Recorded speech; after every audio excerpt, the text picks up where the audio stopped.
Subscribe करें और bell दबाएं ताकि कोई खबर रह न जाए।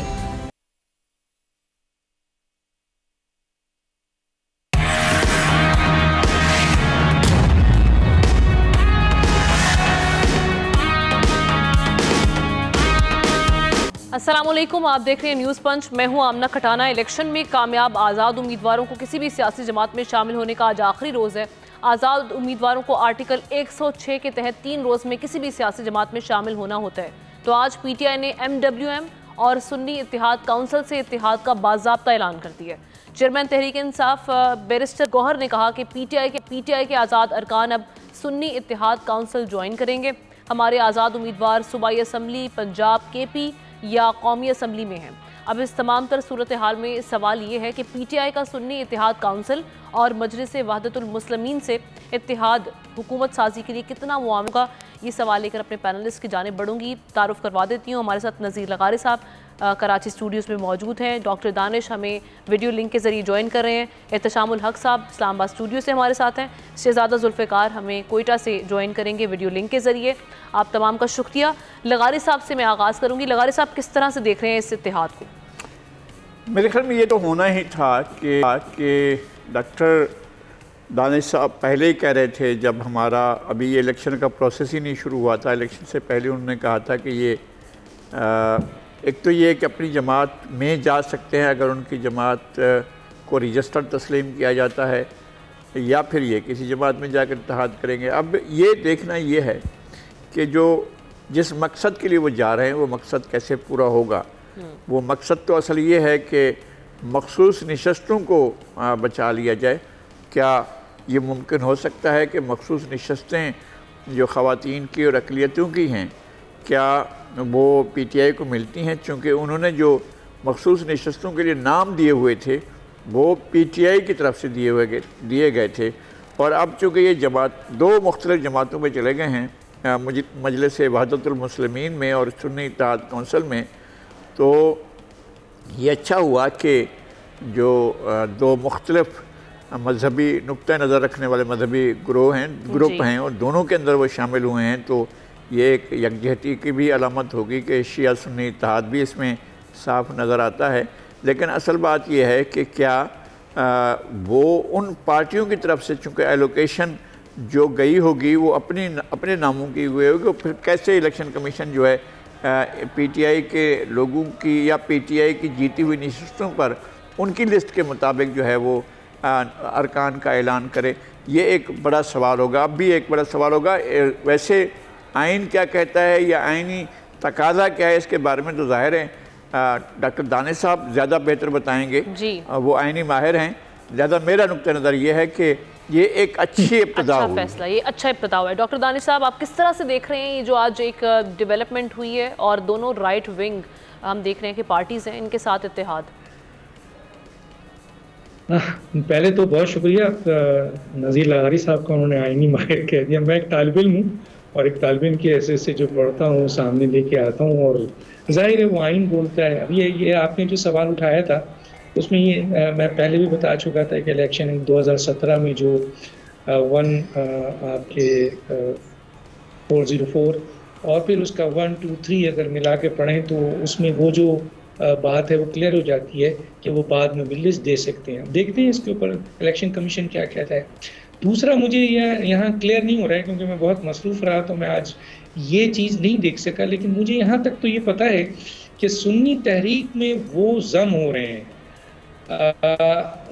लेकिन इत्तेहाद उनका जो है वो वहदतुल मुस्लिमीन से है, लेकिन जो पार्टी वो ज्वाइन कर रहे हैं वो है सुन्नी तहरीक। ये क्लियर होना है। अगर 2 पार्टियों में ये जा रहे हैं तो मेरा नहीं ख्याल कि इस बात की उनको इजाज़त दी जा सकती है कि उनके मेंबर जो हैं वो 2 पार्टियों में, तो फिर इस तरीके से तो काफ़ी ख़तगन होता है कि एक मेंबर जो है किसी एक सियासी जमात का हिस्सा तो रह सकता है। मेरा ख्याल ये कन्फ्यूजन है। लगारी साहब की जो बात कही है, मुझे ये क्लियर है कि अगर ये जाएंगे और गए हैं, जो इन्होंने ऐलान किया है वो सुन्नी तहरीक है जिसको उन्होंने ज्वाइन कर लिया है, और ये इनकी मजबूरी थी, और ये ये मजबूरी इस तरीके से थी आमना कि इनको सबसे पहले दो काम करना था जो बहुत ही इम्पोर्टेंट था। एक तो ये था कि एक इनको नोटिफिकेशन हो चुके थे और आपको पता है कि कानून और आइन के मुताबिक, जिसको आपने कोट भी किया, कि उसके तहत 3 दिन के अंदर नोटिफिकेशन के बाद इनको किसी न किसी सियासी जमात का हिस्सा होना लाजिम है, अदरवाइज वो फिर इंडिविजुअल ग्रुप में ही होंगे।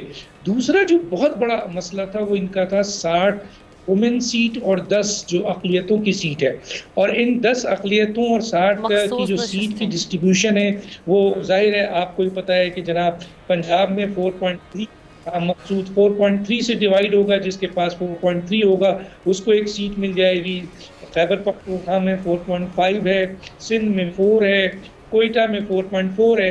तो अब जाहिर है कि इनकी बड़ी मेजॉरिटी है प्रोविंशियल सीट में, और अगर ये शामिल नहीं होते तो फिर इनको जो मुख्तलिफ सीटें थी, 32 सीट पंजाब में, 4 सीट जो है वो आपके 14 सीट सिंध में और 10 सीट KPK में और 4 सीट बलूचिस्तान में, इसमें डिस्ट्रीब्यूशन में आना था, और ये इनको नहीं मिलती। तो चुनांचे ये मसला तो अब सॉल्व हो गया है कि ये एक सियासी जमात का हिस्सा हैं, और वो सियासी जमात वहदतुल मुस्लिमीन नहीं है, बल्कि वो आपके सुन्नी तहरीक है जिनके साथ जॉइंट जी सुन्नी इत्तेहाद कौंसिल या सुन्नी जो भी इत्तेहाद कौंसिल है जी, बिल्कुल हामिद रजा साहब की जमात है, तो इसमें वो शामिल हो गए। अब ये है कि ये इस शामिल होने के बाद इनका एक तो वो इंडिपेंडेंट को तोड़ना और इंडिपेंडेंट वो वाला मसला तकरीबन अब ख़त्म होने को है। एक अभी भी वक्त है, तो ज्वाइन करने से पहले भी पूछ सकते हैं। दूसरा जो इम्पोर्टेंट मैटर है वो ये है कि जब ये ज्वाइन कर लेंगे, जितने लोग भी ज्वाइन करेंगे, उसके लिहाज से जो आइनी और कानूनी डिस्ट्रीब्यूशन है जिसका मैंने जिक्र किया, उसके लिहाज से ये यानी जो मामला, जो दुश्वारियां थी किसी हद तक वो सॉर्ट आउट हो चुकी हैं। एहतशाम साहब, आप कैसे देख रहे हैं? खत्म हो गई हैं तकरीबन 95%। एहतशाम साहब, अब मामला जो हैं पाकिस्तान तहरीक इंसाफ के लिए, हुकूमत साजी के लिए कितने आप समझ रहे हैं कि अब आसान हो चुका है रास्ता? किस तरह से देख रहे हैं इस इत्तेहाद के? हमने देखें ये बहुत बड़ा आज उनके लिए डी-डे कहना चाहिए, जिस अंदाज से एक सुन्नी इत्तेहाद कौंसिल की एक सीट है, और देखें ये तारीख का जबर क्या होता है कि उनको उस पार्टी में शामिल होकर उनके नाम के ऊपर वो जम हो जाएंगे और PTI का फॉर द टाइम भी नाम नहीं रहेगा। लेकिन इस वक्त बिल्कुल ऐसे ही है कि अपनी अगर आपने अक़लियतों की नशिस्तें लेनी है, ख़वातीन की नशिस्तें लेनी है, तो 70 के करीब में अपना हिस्सा बक़दर जुस्सा लेना है, तो उसके लिए बड़ा ज़रूरी था कि वे काम करें।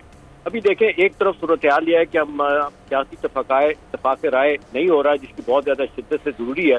PMLN पीपल्स पार्टी वो कहते हैं ज्यूरी स्टिल आउट, अभी किसी नतीजे पर नहीं पहुंचे। आज उनकी 5वीं मीटिंग है, कल जरदारी साहब और नवाज साहब मरी में मिलेंगे, तो इस दौरान PTI के लिए एक बहुत बड़ा ब्रेक थ्रू मिल गया। देखे ना, वरना वो पार्लिमानी सियासत से आपको पता है, हमने जिस तरह आउट हुए थे, उन्होंने खुद कौमी असम्बली से इस्तीफे दिए, फिर पंजाब से और KP से रिजाइन किया, और आज तक वो भुगत रहे हैं। अभी आप देखते हैं कितनी मुश्किलात काटी है उन्होंने। उसके बाद ये बेटर सेंस तब्दीली की और उन्होंने कहा कि नहीं, बेहतरीन तरीका ये है कि किसी पार्टी को ज्वाइन करें, और इस दौरान आपने देखा उन्होंने बहुत ज़्यादा कोशिश की, कभी पीपल्स पार्टी के साथ, कभी JUI फजल रहमान के साथ, लेकिन बात नहीं बनी। तो मेरा अपना ख्याल है अब इनको कम से कम एक किसी हद तक लेवल प्लेइंग फील्ड इस हद तक तो मिल गया। लेकिन लगारी साहब ने बड़ी इंपॉर्टेंट बात की है कि वो पहले से आपको बताना पड़ता है, अपने नाम देने पड़ते हैं, नोटिफिकेशन उसका किसी तरह का होता है, वो अभी नहीं किया। अब अगर इलेक्शन कमीशन अगर इस पर थोड़ी सी उनको रियायत दे देता, जो कि मेरा ख्याल अब दे देनी चाहिए, कोई और इसमें सुकम नहीं निकलता, तो उनके लिए बड़ा आइडियल मौका होगा कि वो इलेक्शन तो लड़ सकते हैं ना। अब दोबारा से जिस तरीके से उमर यूसुफ साहब कहते हैं प्राइम मिनिस्टर के कैंडिडेट है, लेकिन अलहदा बात है कि दोनों 186 का दावा कर रहे हैं, पीपल्स पार्टी भी PMLN भी कर रही है, इत्तेहादियों के साथ 186 का फिक्र, और यही फिगर जो है ना PTI भी बता रही है। लेकिन आमतौर पर हमने यही लग रहा है कि शायद सब कुछ होने के बावजूद, ख़वातीन की नशिस्तें और अक़लियती को नशिस्तें मिलने के बावजूद PTI पोजीशन में नहीं होगी कि वो अपनी हुकूमत बनाए। अब असल जो है ना वो टेस्ट इन्हीं का है जी। तो ये किस तरीके से यहाँ से पीपल्स पार्टी पे निकल के आते हैं, और होपफुली कहा जा रहा है कि कल सारी चीजें तय हो जाएंगी। आपने देखा कि 28 डिमांड दी थी पीपल्स पार्टी ने, कम होकर सकता है कि वो थोड़ी हो गई हैं। अब देखना यही है कि ये वो भी उस सूरत में हुआ कि जब आपने देखा कि PMLN ने भी इंदिया दिया कि जी ठीक है, हम ब्लैकमेलिंग में ऑपरेशन में नहीं आते, हम भी नहीं आते, आप कोई और बना ले हुकूमत। तो मेरा ख्याल है वहाँ तो लग रहा है कि एक अंडरस्टैंडिंग हो गई किसी हद तक, हर्डल्स कवर कर ली हैं, अल्टीमेटली वहीं जाएंगे पीपल्स पार्टी PMNN ये अपना साथ अपना M2M, तो दूसरी तरफ PTI के लिए एक बहुत बड़ा ब्रेक थ्रू है। उनको एक बहुत बड़ा मौका मिल गया है कि दोबारा पार्लिमानी सियासत कर सकें और अपने पत्ते ढंग तरीके से खेलें, तो मेरा ख्याल है वो रेलेवेंट हो जाएंगे। रेलेवेंट होना बड़ा जरूरी है। रेलेवेंस बहुत जरूरी होती है सियासत में। जुल्फिकार साहब, आप क्या फोर्सी कर रहे हैं अब PTI के लिए कितना आसान होगा जो विफाक में हुकूमत बनाना, मरकज़ में हुकूमत बनाना? जिस तरह से PTI कह रही थी कि असल मसला आज़ाद कैंडिडेट के लिए शेल्टर का था, वो तो एक मिल गई, लेकिन क्या अब आसानियाँ हम सोच सकते हैं कि अब उनके लिए आसानियाँ ही आसानियाँ? नहीं, मेरे ख्याल में इस तरह भी आसानियाँ नहीं है। ठीक है, उन्होंने क्लेम कर दिया कि 180 के, तो अभी से नहीं, बहुत पहले से कह रहे हैं कि 180 सीटें जो हैं हम जीत चुके हैं। 180 सीटें हम जीत गए हैं, तो फिर तो मरकज़ में कोई हुकूमत बनाना उनके लिए कोई परेशानी नहीं होनी चाहिए।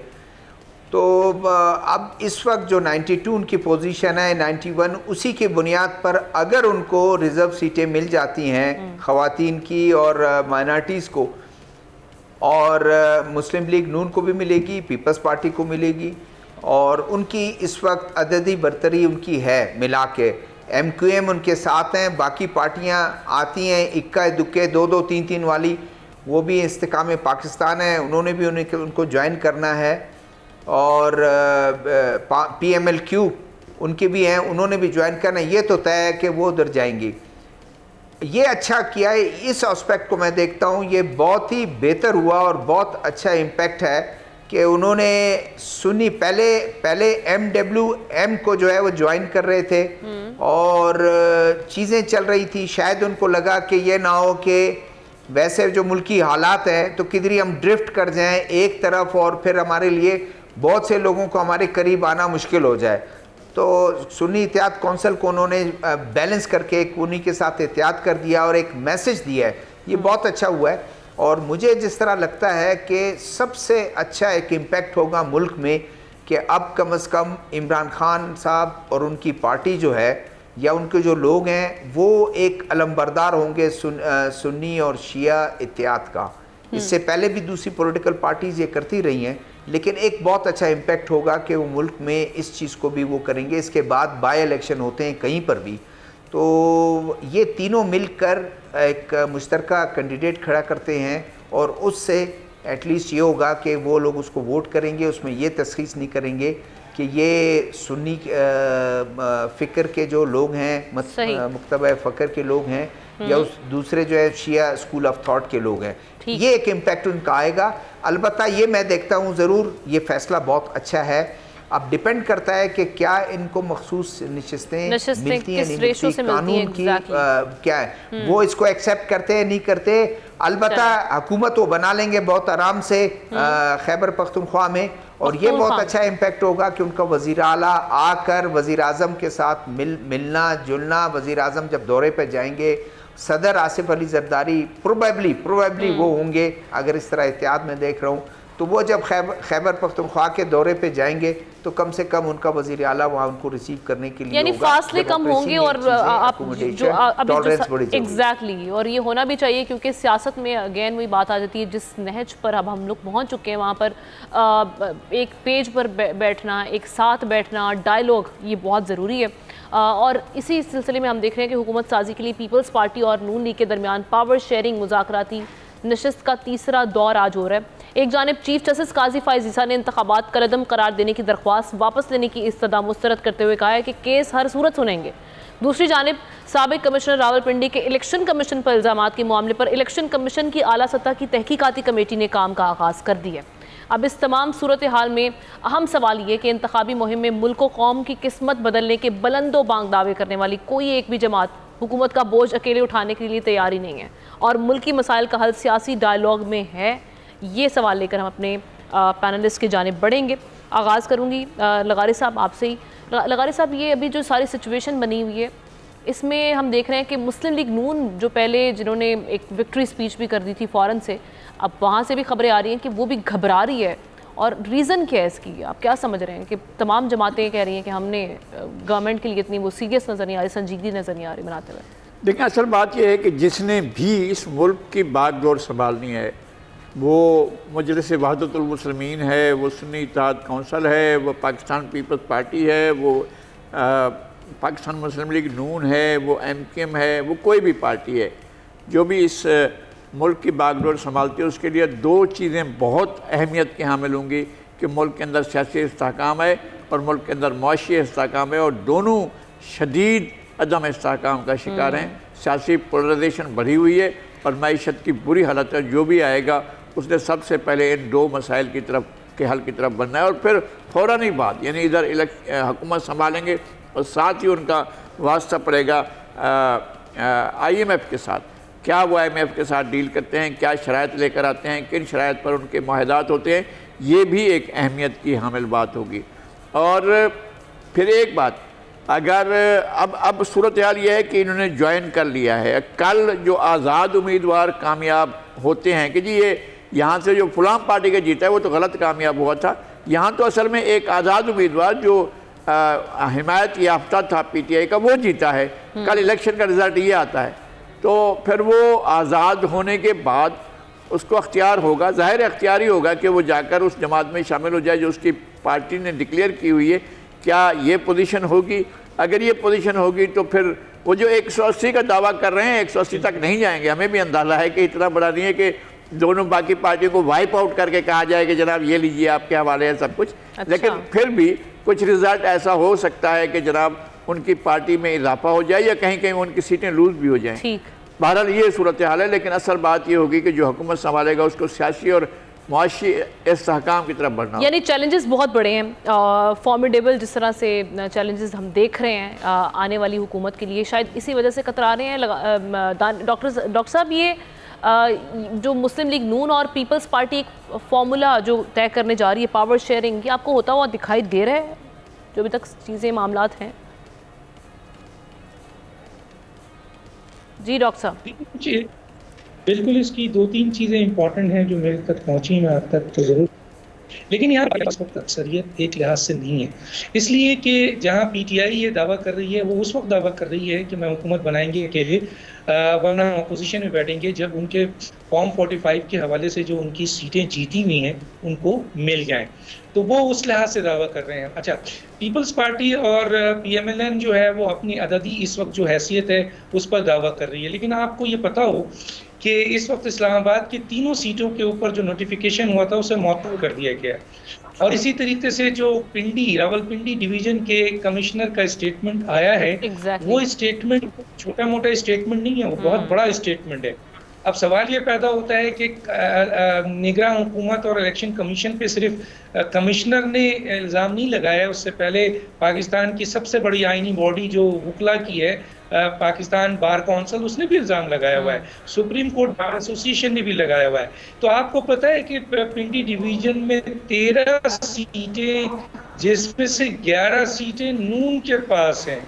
अगर फर्ज कीजिए 26 सीटें प्रोविंशियल की और 13 सीटें जो कमिश्नर ने इतना बड़ा इल्ज़ाम लगाया है वो अगर जस्टिफाई कर गया तो फिर इन सीटों को जाहिर है वो कहाँ ट्रांसफर होंगी और नून के पास फिर क्या अक्सरियत रह जाएगी उस हवाले से। तो ये बड़े सवालात हैं, और इसके साथ साथ ये भी एक बात है कि आप ये देखिए कि दूध की रखवाली जो है बिल्ली से कराई जा रही है। माजरत के साथ मुझे कहने दीजिए, उसकी वजह यह है कि कमिश्नर रावलपिंडी ने जो इल्ज़ाम लगाया वो election commission chief election commissioner पे लगाया है, पंजाब के निगरान हुकूमत पे लगाया है। पंजाब का निगरान हुकूमत उसकी इंक्वायरी कर रहा है, इलेक्शन कमीशन उसकी इंक्वायरी कर रहा है। तो आप क्या समझते हैं कि उस इंक्वायरी का रिजल्ट क्या आएगा? होना तो ये चाहिए कि एक बड़ी हाई प्रोफाइल, क्योंकि ये पाकिस्तान के फंडामेंटल अवाम के राइट्स का मसला है। ये वोट वाकई PMLN को पड़े हैं या PMLN को नहीं पड़े हैं, या ये जो जितनी बातें की गई हैं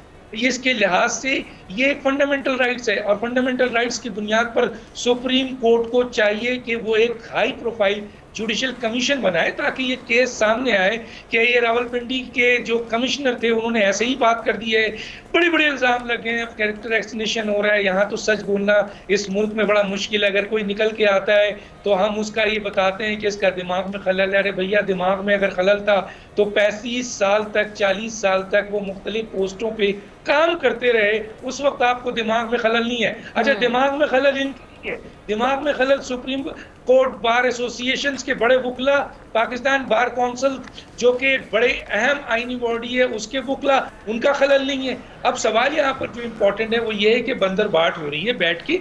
पावर शेयरिंग किस बात का? कल एमक्यूएम के जो मैंने इंटरव्यू लिया उसमें मुझे उन्होंने पहले तो ये कहा था कि हम 3 नुकात पर हैं, हमें कोई पावर नहीं चाहिए, लेकिन अब वो कहते हैं जी हम वजारत लेंगे। मैं आपको एक न्यूज़ बता दूं कि पीपल्स पार्टी जो है वो सदर का ओहदा हर सूरत में हासिल करना चाहती है और पीएमएलएन उनको सदर का ओहदा देने को तैयार नहीं है। सेनेट का चेयरमैन स्पीकर में कॉम्प्रोमाइज चल रहा है, उधर बलूचिस्तान हुकूमत के ऊपर कॉम्प्रोमाइज चल रहा है। पीपल्स पार्टी कहती है हम बनाएंगे, नवाज शरीफ साहब की पीएमएलएन कहती है हम बनाएंगे। अदली अक्सरियत पीएमएलएन की तरफ ज्यादा है क्योंकि ठीक है डॉक्टर साहब, आपका पॉइंट आगे, हमें एक ब्रेक की जाने बढ़ना है। डॉक्टर साहब फिर जो पैनलिस्ट हैं उनसे इस सवाल का उस पर राय लेंगे। एक ब्रेक लेते हैं, ब्रेक के बाद हाजिर होते हैं। स्टे विद अस।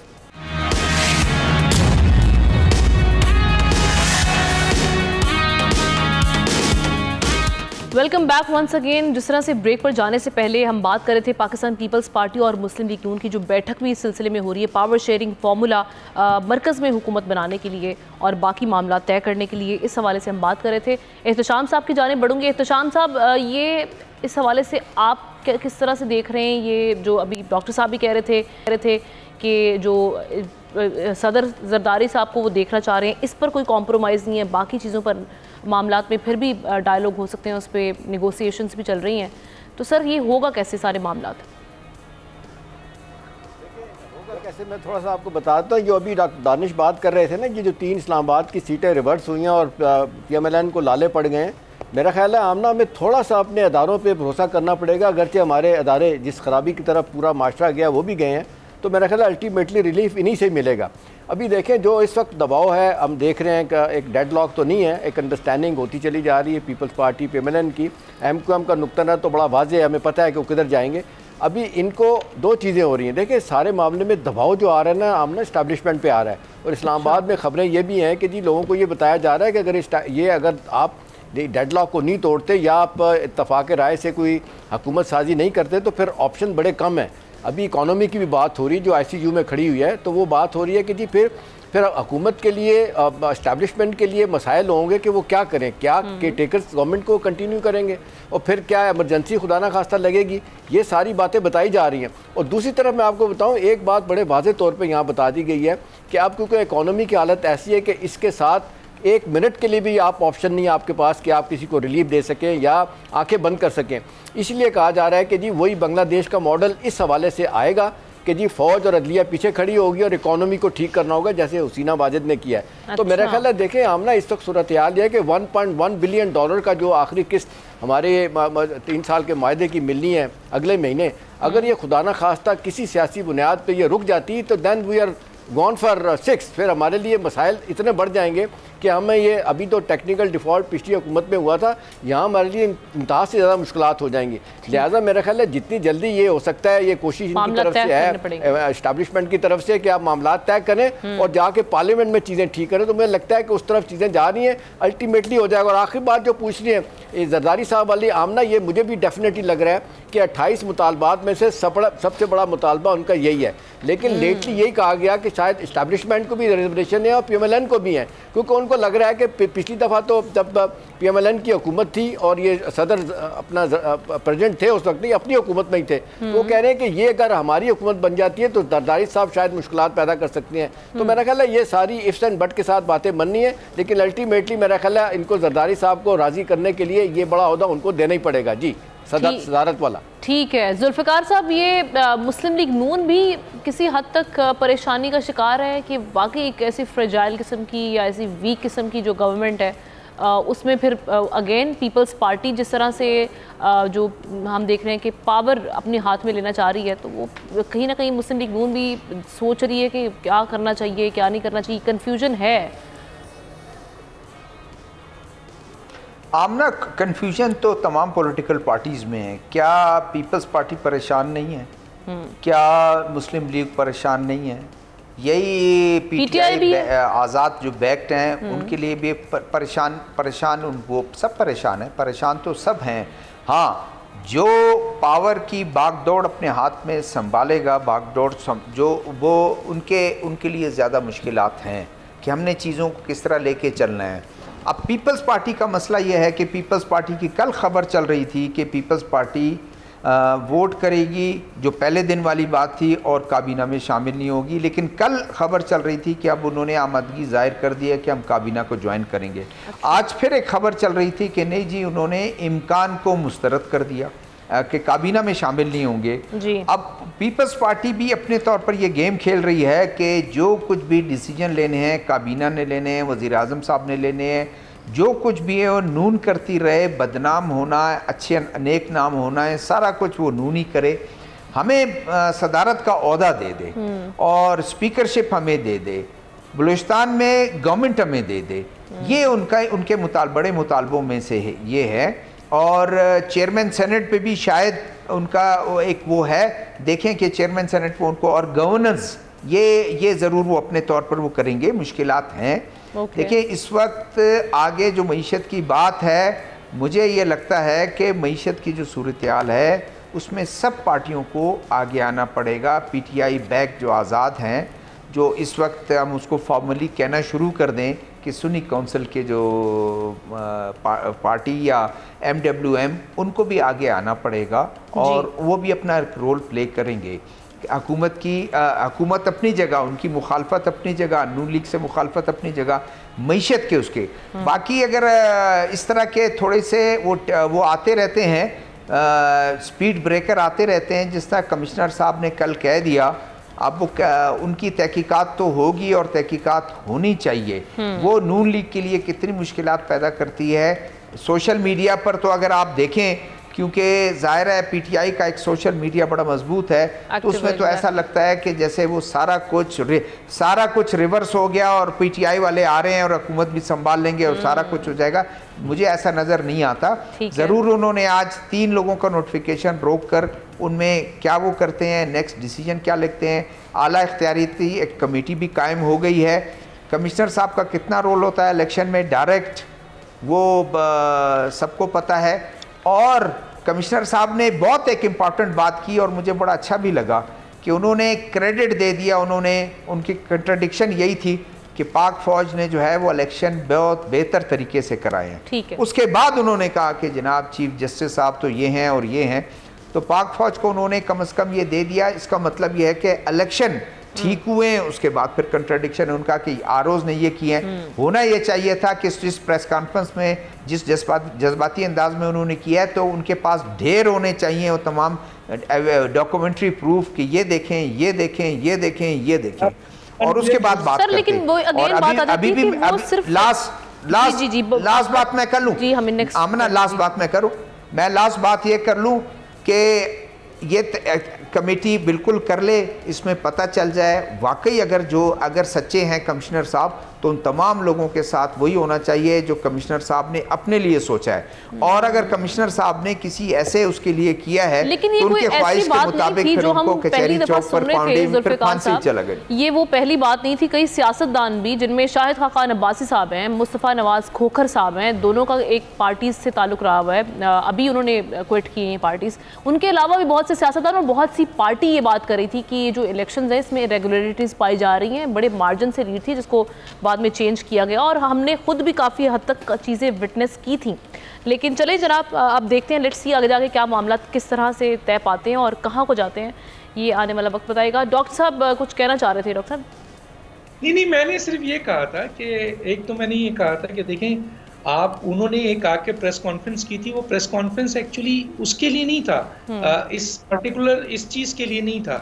मेरा ख्याल है रास्ते में जब उनके ज़मीन ने उनको बहुत से लोग ये सवाल भी उठा रहे हैं, मजाक भी उठा रहे हैं। देखिए हिदायत किसी वक्त भी किसी को, अगर पाकिस्तान आप जाएँ देखें, इस्लामी रिवायतें बहुत हैं, बड़ी बड़ी हिदायतें लोगों को, और लोगों ने, और तो मेरा ख्याल है वो पर्टिकुलरली उस प्रेस कॉन्फ्रेंस के लिए नहीं आए थे, इसलिए वो सामान नहीं था। लेकिन आप मौका तो देते उनको, आपने गिरफ्तार कर लिया और गायब कर दिया, पता ही नहीं कहा। एक जुमला मैं भी ऐड करूंगा इसमें। जी कीजिएगा। मैं पहले बता दूं कि अगर आप उनको मौका देते हैं, अगर उन्होंने वो बयान दे दिया था, आप उनसे कहते कि भाई आइए अब हम दूसरी प्रेस कॉन्फ्रेंस आपके लिए अरेंज करते हैं, आप साबित कि जो बात आप कह रहे हैं वो सही है, ठीक है। या आपने पाकिस्तान के इस अहम तरीन जो इलेक्शन है जो ऑलरेडी डिस्प्यूटेड है उसको आपके बयान की वजह से बहुत नुकसान पहुंचेगा, लेकिन आपने उनको मौका ही नहीं दिया, उनका कमरा सील कर लिया, उनके पीए के बेचारा पीए है उसके घर में भी हमले हो गए, वहां पर भी तोड़फोड़ हो गई जी, वो सारे मामला हम देख रहे हैं। डॉक्टर साहब, एहतशाम साहब, जी जी जी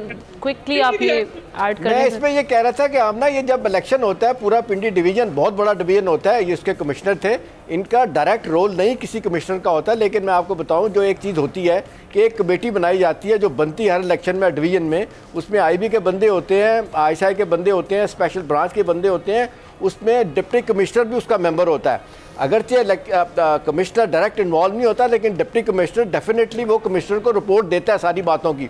जब वो उसको रिपोर्ट देता है तो फिर मेरा ख्याल है बहुत कुछ हो सकता है। जी, बहुत से इदारे जो हैं वो डायरेक्ट इन्वॉल्व नहीं होते हैं, लेकिन इलेक्शन में रिजल्ट में बहुत अहम किरदार अदा करते हैं, और खास तौर पे इंतजामिया यानी हुकूमत, और हुकूमत का ये एक बहुत अहम अफसर थे, तो हम उस तरफ नहीं देखते हैं, सिर्फ इस पे कहते हैं कि इनका कोई रोल नहीं था। इंतजामिया का और दूसरे इदारों का क्या रोल होता है? ठीक है सर, उन तुसी रह गए हो, तुसी भी कोई ऐड कर रहे हैं, हमारे बाकी पैनलिस्ट की राय है।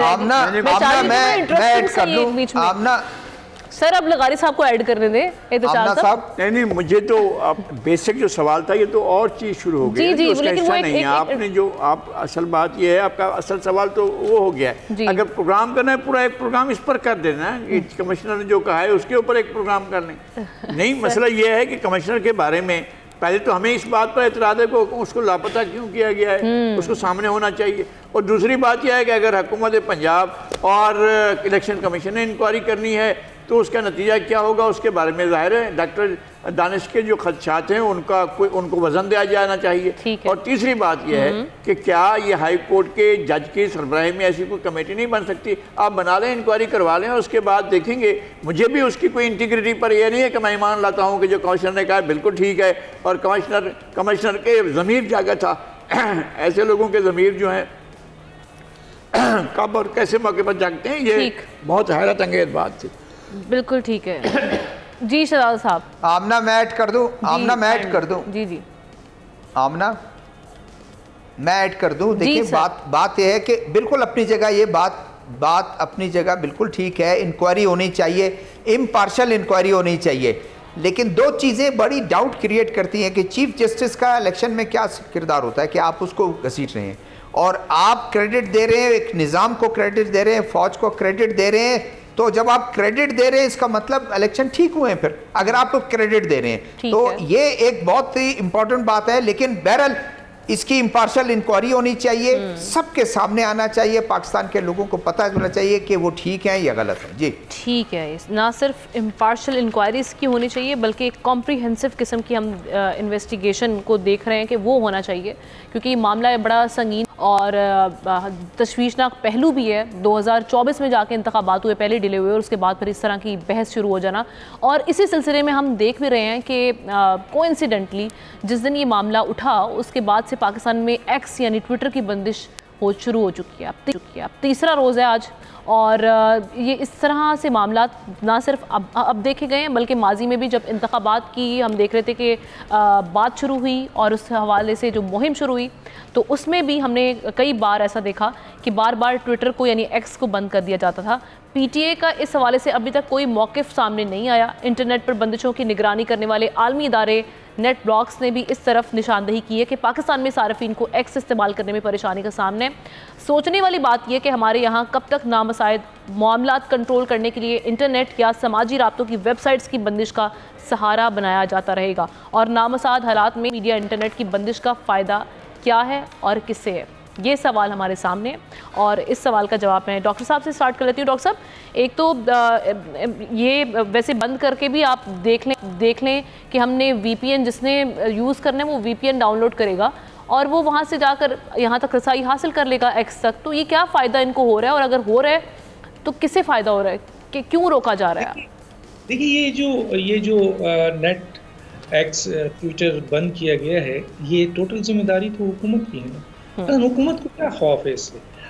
सोशल मीडिया पूरी दुनिया में सोशल मीडिया है, और सिर्फ पाकिस्तान के लिए नहीं बल्कि बांग्लादेश है, ईरान है, अगर आप देखें रिसर्च करें तो अमेरिका है, उसके अलावा आपका क्या कहते हैं बरतानिया है, तो उनके पॉजिटिव एंड नेगेटिव किस्म के रिमार्क्स आते हैं और बहुत ज़्यादा आते हैं। हमारे यहाँ भी कुछ ज़्यादा पीटीआई जब से सोशल मीडिया में इंटर हुई है और उनका एक मुनज़्ज़म ग्रो काम कर रहा है, उसने बहुत ही ख़तरनाक किस्म की जो है वो आपके स्टेटमेंट्स दिए है और सोशल मीडिया को गलत तरीके से इस्तेमाल किया। लेकिन इसका हरगिज़ ये मतलब नहीं है, बिल्कुल आप इनको गिरफ़्तार करें। आपने एक कमेटी भी बनाई है, FIA के DG ने उसके ऊपर काम किया है, हुकूमत ने काम किया है, वो काम कर रहे हैं, कई लोग गिरफ़्तार भी हुए हैं। आप एक्शन करें, लेकिन आप आइन के आर्टिकल 19A और 19 की खिलाफ वर्जी कर रहे हैं। आप ये जो आप लोगों को बोलने का जो प्लेटफॉर्म दिया गया है, उस प्लेटफॉर्म को अगर आप ब्लॉक करेंगे तो इससे क्या खदशात नहीं आ रहे हैं? पहले ही मौजूदा निगरान हुकूमत पर जानिबदारी। डॉक्टर साहब, हमें आपको इंटरप्ट करना पड़ेगा। लगारे साहब, ये एक तो जो अभी ये मामला जो अभी गुफ्तगू हो रही थी, हम बढ़ेंगे आगे, लेकिन इस गुफ्तगू से मुतालिक ज़रा अपना तज्जिया तो दें ज़रा।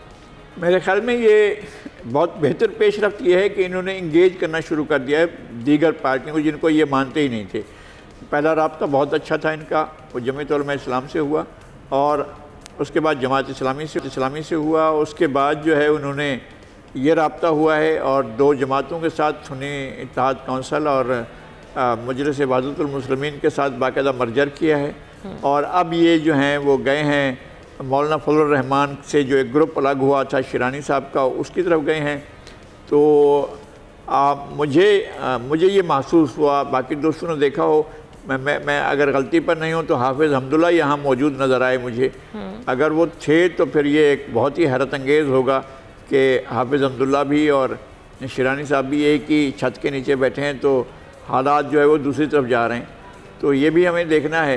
लेकिन मेरा ख्याल है कि अभी पोलराइजेशन बहुत हो चुकी है और अब मज़ीद पोलराइजेशन का पाकिस्तान मुतहमिल नहीं हो सकता है।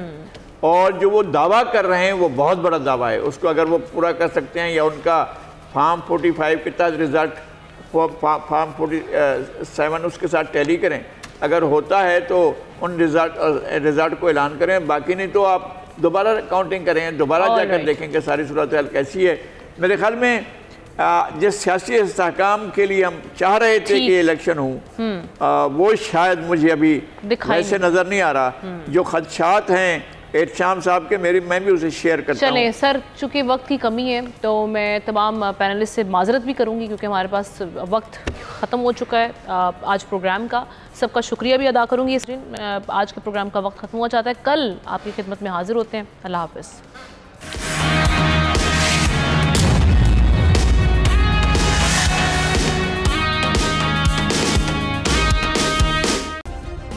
सब्सक्राइब करें और बेल दबाएं ताकि कोई खबर रह न जाए।